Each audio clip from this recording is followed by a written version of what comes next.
Добро утро Доха, добар ден Скопје и среќен ден Македонијо. Мундијалот во Катар полека влегува во својата завршница, наред се четвртфиналните дуели, по кои следуваат двете полуфиналиња и секако големото финале на 18 декември. Она што ценам дека е интересно за гледачите на Мундијалот, за аналитичарите, за сите оние кои на некој начин ги одредуваат своите фаворити и сметаат дека оваа репрезентација играла добра и испаднала, другата играла послабо и се пласирала и така натаму.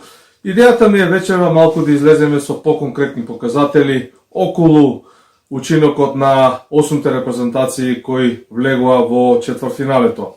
Идејата ми доаѓа од мојот прв мундијал 1990 година во Италија, кога имав прилика тогаш да патувам и да се дружам, да не речам и да научам нешто од професорот Вангел Симев, тогашен професор по фудбал на факултетот за физичка култура, подоцна и тренер на фудбалскиот клуб Вардар и на неколку други проволигаши, истовремено и доктор по фудбал и човек кој во фудбалот приоѓал од аспект на науката уште пред 30 и кусур години. Ќе се обидам накратко само да ја образложам идејата, значи се играше полуфиналето во Неапол, Италија играше против Аргентина, професорот дојде со 2-3, можеби 4 штоперици, со неколку мали тефтерчиња, со некои показатели, ленери и така натаму некои шпиглови и ме задолжи со една од штопериците да го мерам времето, односно поседот на топката и евентуално додерите на 1 до 20 најдобри играчи од Аргентина. Сето тоа успеав да го издржам не повеќе од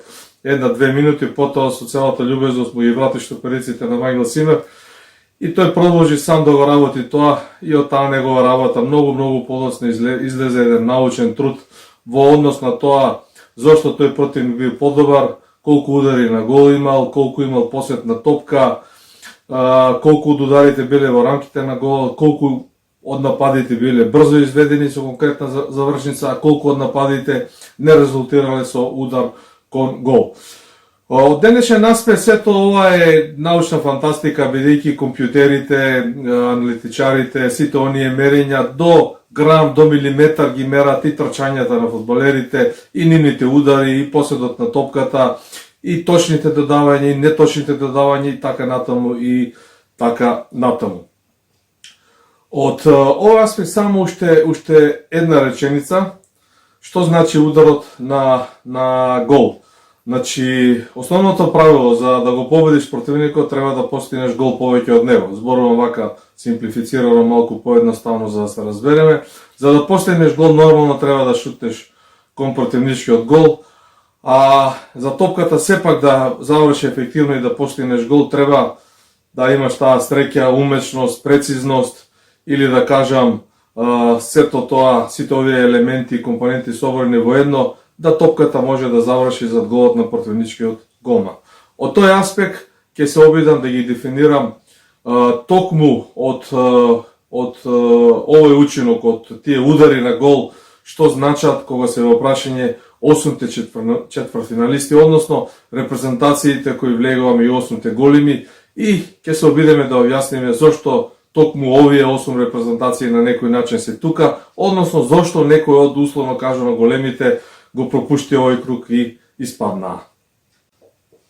Во контекст на она што го работеше професор Вангел Симев, професорот по фудбал на факултетот за физичка култура, сега пензионер, да е жив и здрав, а се уште активен во фудбалот. Во тој контекст има уште еден лик кој е дел од фудбалскиот живот во Македонија, кој можеби и помалку луѓе го познаваат, меѓутоа и за оние кои помалку знаат, јас исто така играв фудбал 12, 13, 14 години по различни рангови. Еден од тренерите додека играв фудбал ми беше господинот Петар Пурик. Збориме за човек кој е добро познат во фудбалските кругови во Македонија, посебно во Штипи, кој беше тренер на Штипска Брегалница од низините најуспешни денови кога Брегалница играше во втората сојузна Лига Исток, па и порано подготвувајќи оваа екипа.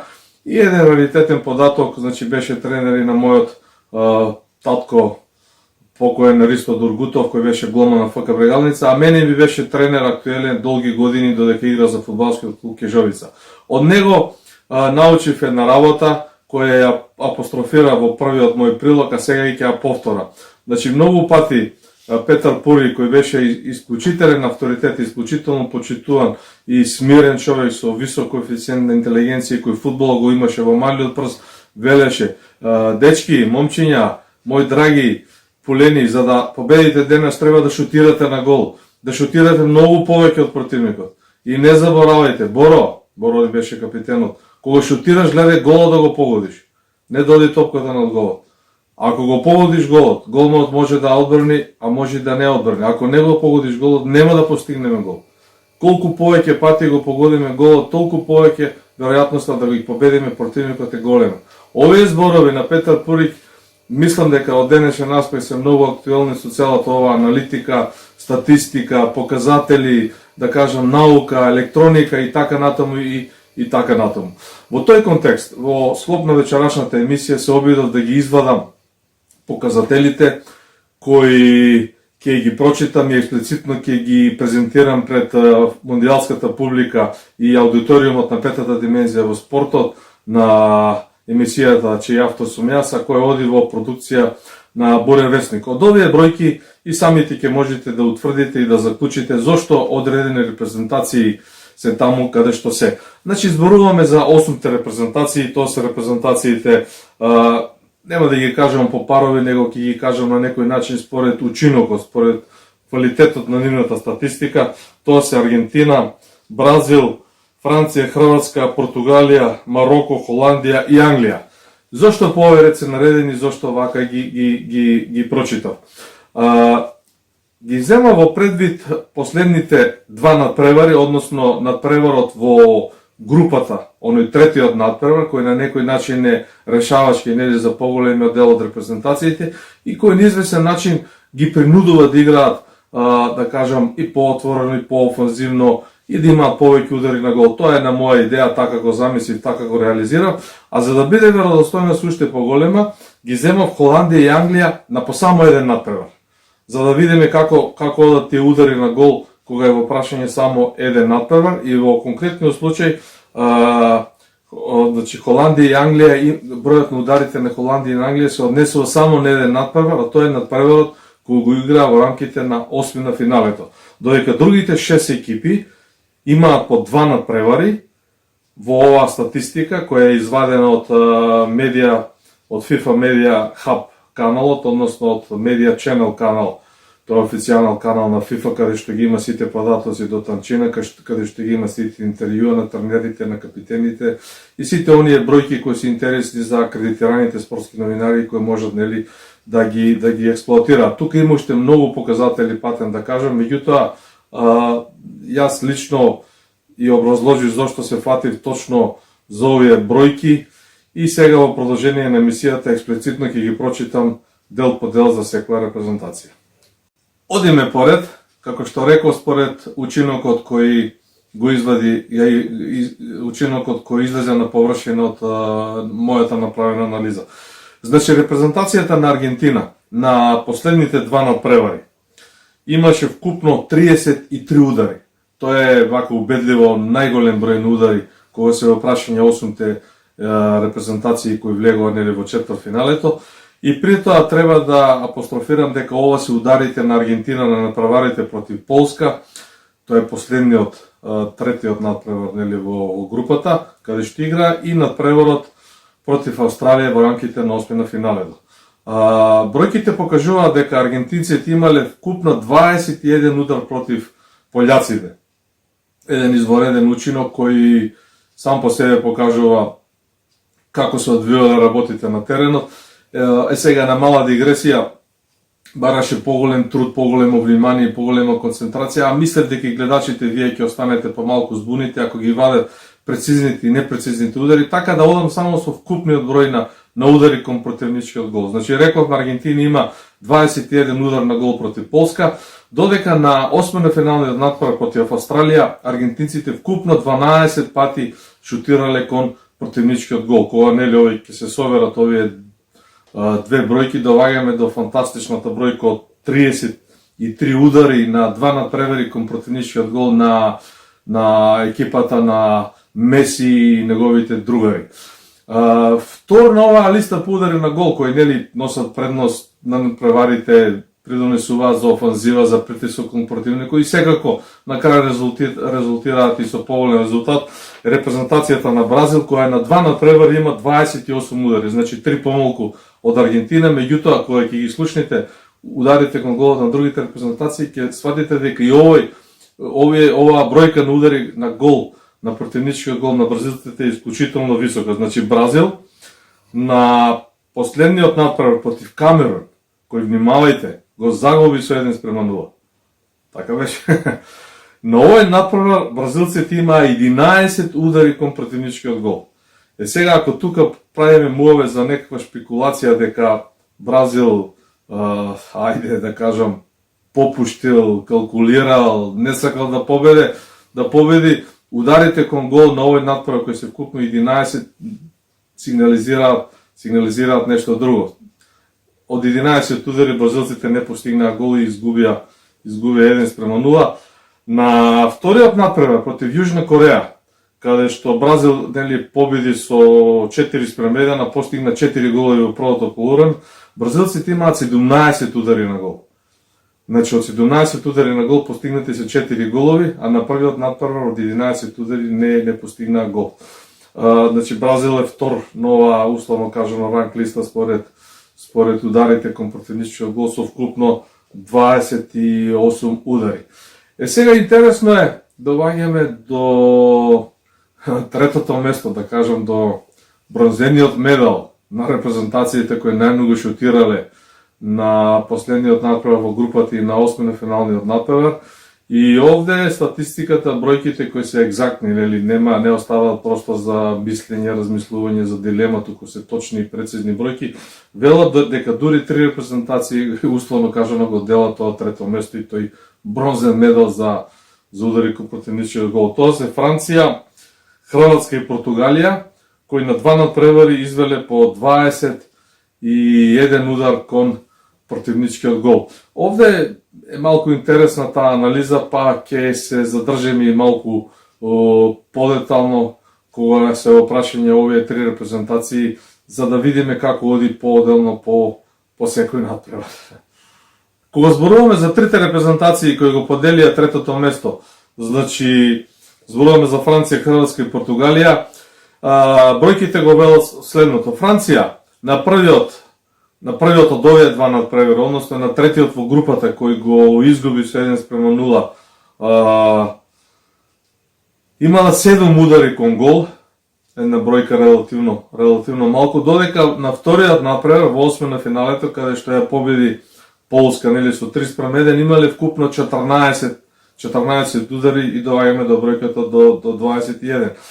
Интересно е, слично нешто имаат и хрватите, кои на третиот надпревар игра нели доста тактички против Белгија за да можат да влезат во таа нокаут фаза, меѓутоа бројката вели дека хрватите и на овој надпревар кога играле тактички нели со по затворена варијанта, условно кажано сето тоа врз база на резултатот, имале 9 удари кон голот. Во осмина финалниот дуел, кога Хрватска играше со Јапонија и резултатот беше нели 1:1 во регуларниот дел и после играњето на продолжение па на пенали, хрватите поминаа кога нивниот голман Ливаковиќ на извонерен начин одбрани дури 3 пенали на јапонците и де факто со тоа влезе во идеалниот тим на осмина финалето според оценките на добиените оценки на релевантните лица. Така што хрватите со 21 гол, односно 9 плюс 12, исто така се на третото место. Интересен е и податокот за Португалија, која има изеначен број на удари. Ова е навистина малку специфично и така мислам дека ќе побуди интерес. Значи португалците има 21 удар на гол на двата надпревари, на последниот во групата и на осмина финалниот. Меѓутоа во групата од тие 10 удари постигна многу помалку голови отколку од 11 удари во осмина финалето кога ја торпедира Швајцарија со 6:1. Значи фантастичен учинок, она за кој зборував од аспект на професорот Вангел Симев и на на фудбалскиот тренер и педагог Петар Пурик, дека португалците од 11 удари и постигнале 6 гола, значи најмалку 6 пати го погоделе голот и 6 пати топката завршила зад грбот на противничиот голман. Извореден ученок и можеби ова само по себе покажува зошто таа победа или зошто тој триумф на португалците изгледаше толку убедлив, толку уверлив, толку, да кажем, дури едноставен. Значи да шутнеш 11 пати и да постигнеш 6 гола е изворедна работа. На оваа листа, кога се ударите на гол, значи остануваат уште 3 репрезентации од овие 8-те кои влегоа, значи ги изработивме Бразил, Аргентина, Франција, Хрватска и Португалија. Овде се Мароко, Холандија и Англија, со тоа што Мароко го анализирав на два надпревари, вклучувајќи го тоа дека очигледно мароканците имаат дефанзив стил на игра кој им успева. За среќа никој е започит за резултатите што ги постигнуваат, иако нели навивачите бараат голови офанзива, меѓутоа мондијалот се игра за резултат.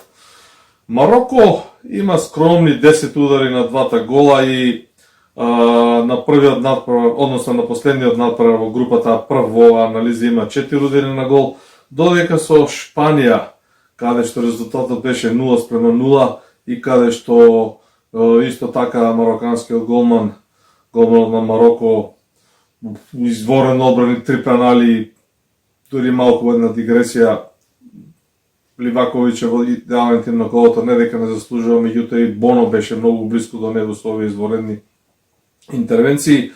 А мароканците имале 6 удари кон голот на шпанците, при што нели резултатот остана 0:0.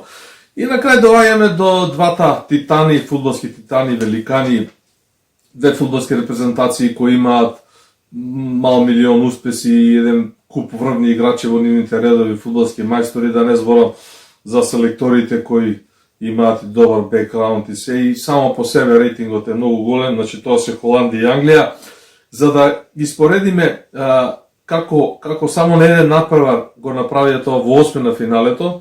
Значи Холандија имаше 10 удари на гол против Соединетите Американски држави. 10 удари на гол и добар резултат, значи холандјаните имале убав просек, да кажем, на тие постигнувања. 3:1 ги победи Америка. Англија имаше 8 удари на гол во надпреварот од осми на финалето против Сенегал. 8 удари на гол за 90 минути, дали се многу или малку, можете да процените сами врз база на другите изведени показатели пред се, ако зборуваме за Бразил и за Аргентина. Меѓутоа, од овие 8 удари, англичаните и стрела, шутира и беа максимално прецизни, ефикасни и ефективни и постигнаа дури 3 гол против Сенегал, односно извојуваа победа од 3:0. Ете, ова е отприлика тоа кога се во прашање ударите на головите, противничкиот гол, купниот број удари и колку тие удари биле ефикасни, а во продолжение ќе посветиме малку внимание и на една статистика кога е во прашање македонската фудбалска репрезентација. Дека фудбалот се игра за голови е добро познато, нели? Меѓутоа дека понекогаш кога топката не те сака, велиме фудбалски, не можеш да постигнеш гол, надпреварите се губат. Сигурно во наше свежо сеќавање на љубителите на фудбалот во Македонија и на обожавателите на македонската фудбалска репрезентација, да не речам оние кои ја следат, ја анализираат, а понекогаш ќе критикуваат или ја фалат, се радуваат или тагуваат на резултатите, долго ќе остане во сеќавање и ќе го памтиме надпреварот против Италија, оној прв бараш надпревар кога некако сите седевме на жешкото столче и очекувавме со мислите, со надеж, со некоја енергија дека Македонија сепак може да направи чуди да ја победи Италија. Тоа чудо, сами знаете, да не должам се случи во Палермо на гостински терен. Македонија успеа да ја совлада Италија и да стигне до вториот бараш надпревар против Португалија. Меѓутоа, во контекст на се тоа за кое до сега зборува, во контекст на сите овие удари на гол на на репрезентациите кои ќе играат во четвртфиналето на актуелниот мондијал во Катар, нели? Италија сигурно е рекордер и има поголем број удари и од Бразил и од Аргентина. Намерно не одев да го извадам точниот број удари од овој надпревар, иако тоа го има низ сите овие статистики, лесно може да се провери, меѓутоа потпирајќи се на сеќавањето, сигурен сум со мала веројатност на грешка, може го 3-4%, дека италијанците шутнаа повеќе од 25 пати до 30 пати на тој еден надпревар кон нашиот гол, а не успеа да постигнат гол. Сега некој од вас ќе рече, сето ова е малку и контроверзно и малку оди контр сите претходно кажани аргументи, нели, за да победиш треба да што повеќе да шутираш кон противничиот гол, меѓутоа еве надпреварот Италија-Македонија го потврдува и спротивното. И затоа можеби фудбалот е интересен, затоа фудбалот е магија. Италијанците се раскинаа од шутирање, нашите фудбалски репрезентативци играа, се бореа, маркираа, покриваа колку што можат. Би рекол и честно го одиграа тој надпревар, не треба сега и детално да се навраќам на тоа. Имаше еден извонреден удар таму некаде во финишот на надпреварот, сами знаете како сето тоа заврши со тој удар од 21 метри по земја на Несторовски. И Македонија победи, Италија изгуби, а имаше 25 до 30 удари кон противничкиот гол. Од тој аспект, ова го споменувам само во контекст на емисијата, да оставам простори за ваше размислување, за евентуални коментари и за сето она што би можело да следи како фидбек на оваа емисија во продолжение на Мундијалот. И уште една дигресија, знам дека некои од познавачите и аналитичарите сигурно ќе најдат принципијална забелешка зошто во овој контекст не сум ги изведел одбраните на голманите, односно успешните одбрани на 8-те голмани кои ги бранат головите на четвртфиналистите. Ете, тоа го оставам за некоја подоснежна емисија, да видиме како ќе се одвиваат овие четвртфиналните надпревари, па ќе ги собериме од 8 финалите и четвртфиналето одбраните на голманите, за да видиме дали евентуално во оваа фаза на Мундијалот можеби голманите се тие кои ќе им носат среќа и успех на репрезентациите. Ете, почитувани гледачи, се обидов да доловам еден сегмент од она што се вели полека влегување на финиш на Мундијалот, на 8 финалето и четвртфиналето. Ви благодарам на вниманието, повелете, искоментирајте, да го слушнеме и вашето мислење кога е во прашање ова. Поздрав од авторот на Петата димензија во спортот и од тимот на Бурен вестник, кој во чија продукција оди ова емисија.